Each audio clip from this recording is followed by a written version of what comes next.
All right, so President Trump has already begun crucial parts of his agenda, the tariffs, DOGE, we know that.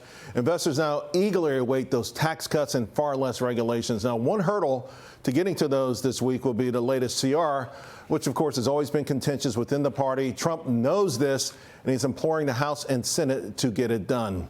I want to bring in now House Majority Whip, Republican Congressman from Minnesota, Rep. Tom Emmer. Representative Emmer, how is this CR coming along? And ultimately, I think the bigger question is, can we get to one big, beautiful bill? The answer to both questions, the first one is yes, coming along well. Second one is yes, it's going to happen. The first one, as you correctly point out, Charles, and thanks for having me, the president has called for what people refer to as a clean continuing resolution. What does that mean? That means freezing funding at current levels through actually it'll be below 2024 levels, Charles, through September 30th. It does a couple of things. One, like I said, it freezes spending. Two, it actually helps Donald Trump and Elon continue their DOGE efforts, which is what the Democrats so desperately want to stop. And three, it denies the Democrats what appears to be their hunger for a government shutdown. And it's going to happen tomorrow night. I want to read you a passage. You know, as you can see, the stock market in the middle of what I'm calling a tariff tantrum. And it's a Wikipedia thing on what happened after Smoot-Hawley. The depression worsened for workers and farmers despite Smoot-Hawley's promise of prosperity with high tariffs. Consequently, Hawley lost re-nomination, while Smoot was one of 12 Republican senators who lost their seats in 1932's election. By the way, that swing was the largest in Senate history. The reason I bring this up is I love what President Trump is trying to achieve, but he's not a career politician. Neither is Elon Musk, Scott Bessent. Does the GOP, I mean, are you hearing from your constituents, are elected GOP folks in Congress who want to stay there forever, do they have the fortitude to stay the course? Well, first off, I don't think they should stay forever. But more importantly, this is exactly what Donald Trump campaigned on, Charles. He campaigned on putting America and Americans first. That's all he's doing. He's using tariffs as a tool to get our colleagues, our trade partners, to actually treat us fairly. I've got one of the most incompetent governors in the country, Charles, and a guy named Tim Walz, and he's out there saying Trump is anti-farmer. Well, I got news for you. Our dairy industry is getting crushed by Canadian tariffs. Yeah. And if you look, all Donald Trump is saying, it's common sense. Look, we will treat you the way you treat us.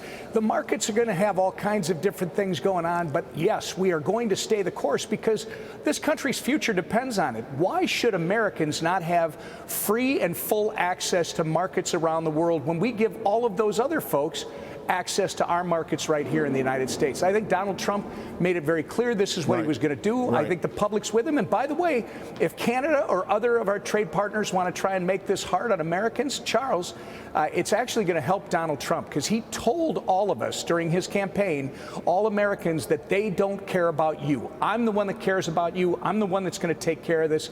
And I think Americans are going to support him even more. You know, ironically, the media kept telling everyone tariffs, tariffs, tariffs up to the election. And Americans said, to your point, we want to do it. We want to change this. By the way, congratulations on the White House Crypto Summit. What's next on that front? Well, we're going to do a market structure bill at some point this Congress. We're going to do a dollar-backed stablecoin bill. And for me, I'm looking forward to codifying something that is in President Trump's executive order on digital assets, and that is putting into law a prohibition on central bank digital currencies. Because you know, Charles, unless it's open, permissionless, and private, it can emulate cash. All the central bank digital currency system will be is a surveillance system that the government could use on its citizens. So I want to see at least those three, and we've got a whole host of other things. You're right. It was historic last Friday to have that crypto summit and the talent that was in the room. And we've got a president who's looking to the 21st century and beyond, as opposed to those who want to live in the past. It's really exciting. It really is. Hey, I can't let you go. You just mentioned Canada and Mexico a moment ago. Canada, the Liberal Party's elected Mark Carney, the former head of the central bank, to be the next. They want him to be the next prime minister. Now, he said yesterday that Canada will win a trade war like they win in hockey. Now, judging from your X page, I got a feeling this offends you on two levels. Hey, Charles, I tell you what, they'll win a trade war maybe after they win another Stanley Cup, which may not come for a long time. Look, they are our friends. Let's be clear. Yeah. They're our friends. But they have their own leadership challenges in that country. You've got half of the Canadians that I know that you know intuitively from growing up playing hockey with and against them. They are with us.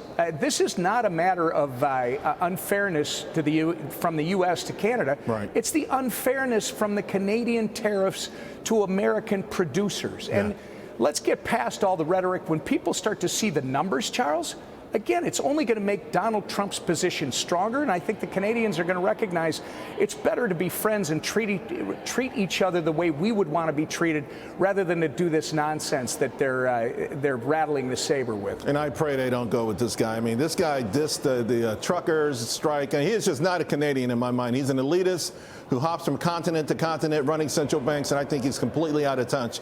Congressman Emmer, thank you so much. You've done so much, and I appreciate you taking the time.